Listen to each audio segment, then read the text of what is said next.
Right, I decided to give my brain a break for a day or two and try to make this hood look as good as the rest of the car. Now the spots on the hood that I fixed, I got quite level, but I had several wobbles in the hood here and paint chips and crap. So I put a coat of this yellow putty on here, and I've been sanding for a little while. But anyway, I found back and forth, which is traditional, like X's and whatnot, is kind of a roll that you use in a lot of spots. But I have found on this curve, I've had a lot better luck trying to get it level and finding the high and low spots by gently going around in circles and keep moving the block. Because the block dictates level and the circles work to not put lines through the high spots. And of course, by not cutting this way, also, if you happen to hit a low spot, you're going to carve it right out because you can't really see highs and lows. You can only feel them. And the block doesn't really care because this will fit between two high spots and cut the low spot right out. But if you keep moving it in circles, it'll bridge the low spots and take out the high spots. Well, that's what it appears to be doing, because it's working a lot better than it was a little while ago when I was just going back and forth. This is one good heavy duty one coat of spot putty. And it's on, of course, this oil-based house paint. And it seems to be drying nice. It's doing a good job. So anyway, I got a high spot right there. I'll try to do a little bit. I'll have to put a little more putty in here, and down here a couple spots where I got chips.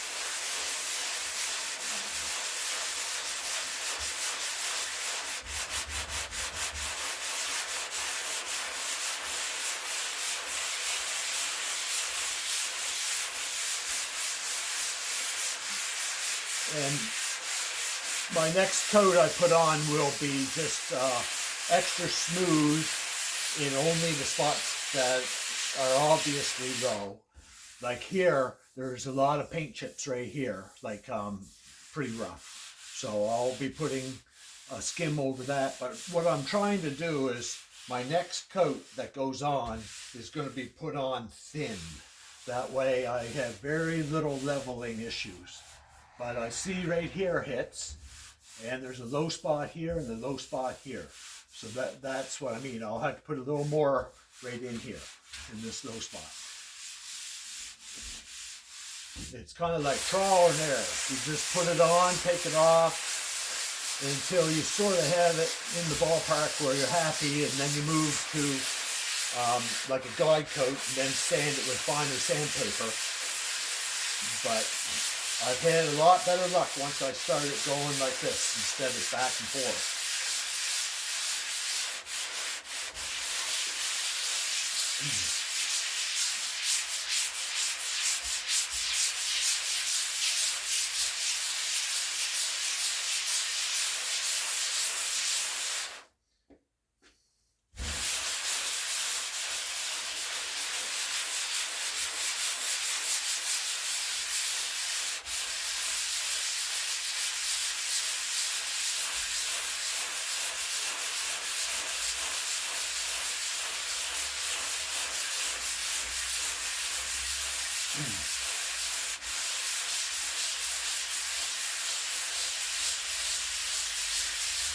Yeah, on their Ferrari, there's a little stainless steel, what do you call it?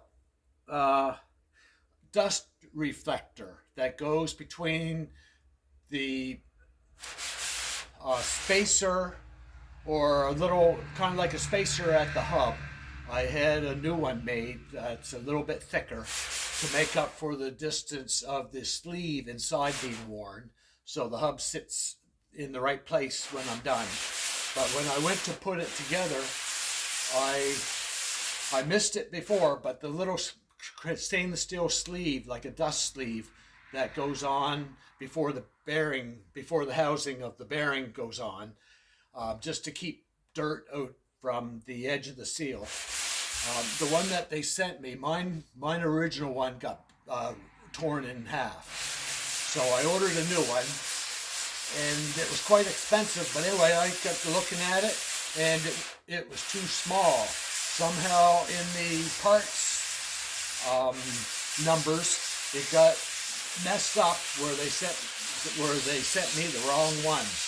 So whether the right one is available or not, I don't know yet. But I called them and sent them an email of a picture of the two, and he's going to try to get to the bottom of it and send me the right one. So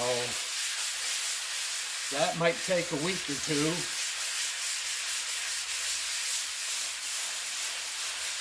Nothing like having lots of patience. But anyway, I'm all ready to put it together, but I can't because of that piece. Now, maybe I can just put it together without it, but it's supposed to be in there. But the one they sent me is 1/8 of an inch to a little over 1/8 of an inch, like 4 millimeters too small, and it won't go on the axle.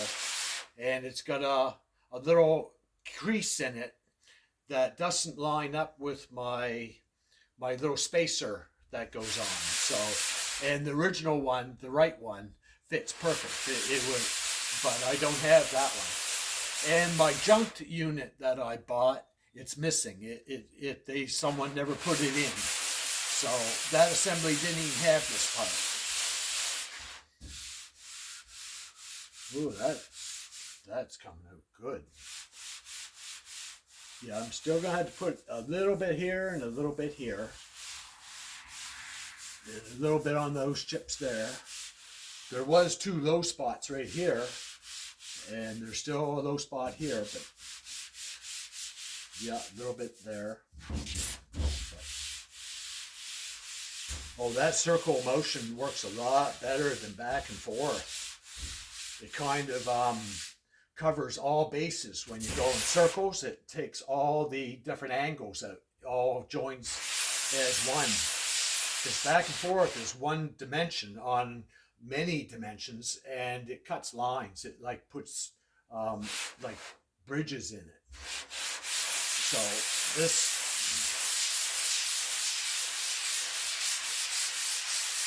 I still have to do the other side. It looks good on the camera, but when you're up close, all you can see in the reflections is ripples and chips. But the rest of the car looks quite presentable, so I want the hood to look as good as the rest of the car. That's kind of, and it gets my mind.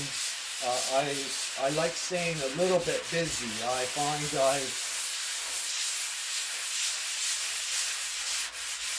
I don't mind relaxing when I'm done working, but if I'm not working on anything, I can't relax. I gotta, we're made to be productive. So whether it's really productive or just in our mind is irrelevant, but we have to be somewhat productive. And I've had quite a bit of this yellow putty now for like 5 years, and no other body work in sight, so I want to use it up before it goes bad. Ooh, if I keep at it, I'll have those low spots gone. Right there and right there.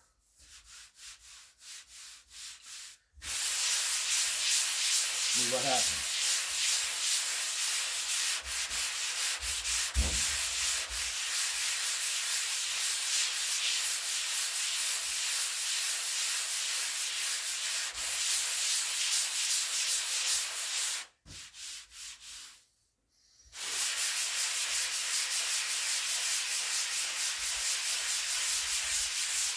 Probably, yeah, I'm going to have to definitely put some there because I got paint there. But this one's gone. Oh, yeah, that's...